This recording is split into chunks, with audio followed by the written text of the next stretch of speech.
le disciple que Jésus aimait.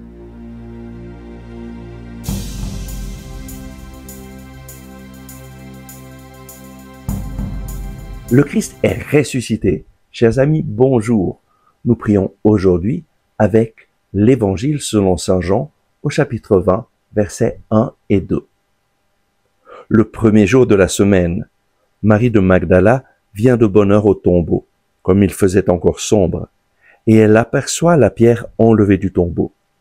Elle court alors et vient trouver Simon-Pierre, ainsi que l'autre disciple, celui que Jésus aimait, et elle leur dit, « On a enlevé le Seigneur du tombeau, et nous ne savons pas où on l'a mis. » Dans ce passage de l'Écriture, saint Jean se désigne comme le disciple que Jésus aimait.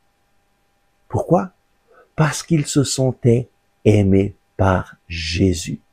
Il avait une relation personnelle avec Jésus.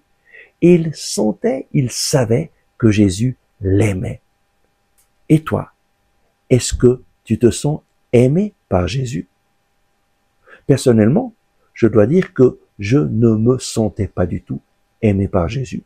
En fait, je ne le connaissais pas.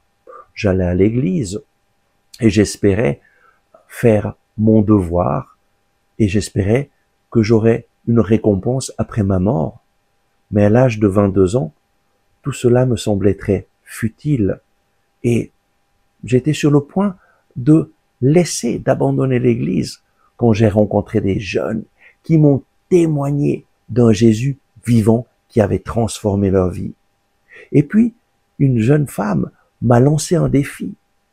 Si tu veux rencontrer Jésus, alors prends chaque jour la Bible en main et lis les évangiles en disant « Seigneur Jésus, si vraiment tu existes, parle-moi, je veux te rencontrer. Révèle-moi ton amour. » Cela m'a beaucoup touché et j'ai décidé de le faire parce que je n'étais pas heureux et ma vie, en fait, j'avais tout, mais je me sentais vide.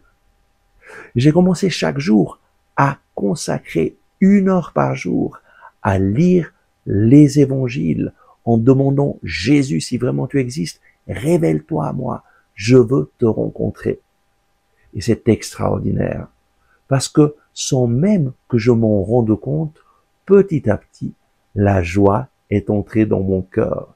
Jésus a commencé à me remplir de sa paix, de sa joie, jusqu'au jour, le 26 janvier 1991, où dans un temps de prière, je lui ai dit, « Seigneur Jésus, je t'accueille dans ma vie, je me repens de tous mes péchés, je renonce à gérer ma vie tout seul, je te demande pardon parce que je t'ai exclu de ma vie, de mes décisions pendant de nombreuses années.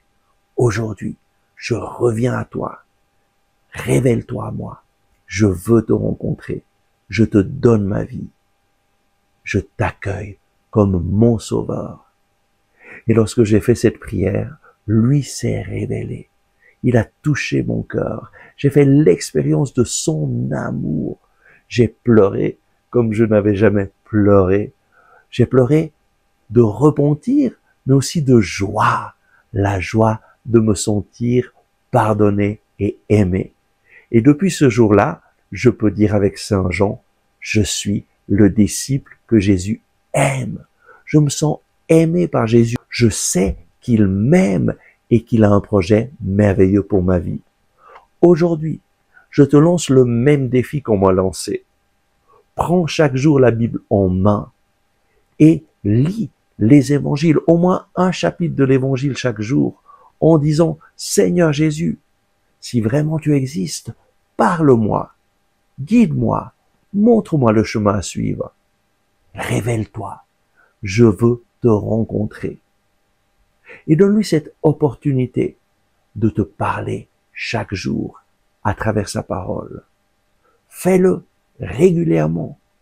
Moi, je l'ai fait 1 heure par jour pendant 2 mois. Je t'invite à le faire chaque jour au moins un chapitre et fais-le jusqu'à ce que tu rencontreras Jésus. Mais je crois que très vite, lui se manifestera si tu lui montres ton désir de le rencontrer. Prions. Seigneur Jésus, merci parce que tu te révèles à travers la parole de Dieu, la Bible. Merci parce que tu aimes chacun d'entre nous. Je te prie, Seigneur, pour ces personnes qui regardent ce message, afin qu'ils prennent au sérieux ton appel. Toi, tu veux leur parler, tu veux les guider, tu veux te révéler. Je te prie qu'ils commencent chaque jour à prier avec la Bible, en lisant l'Évangile et en te disant, Seigneur Jésus, parle-moi, je veux te rencontrer. Et je te remercie d'avance, Seigneur Jésus, pour ce que tu vas faire pour chacune de ces personnes. Seigneur Jésus, tu es vivant et tu nous aimes.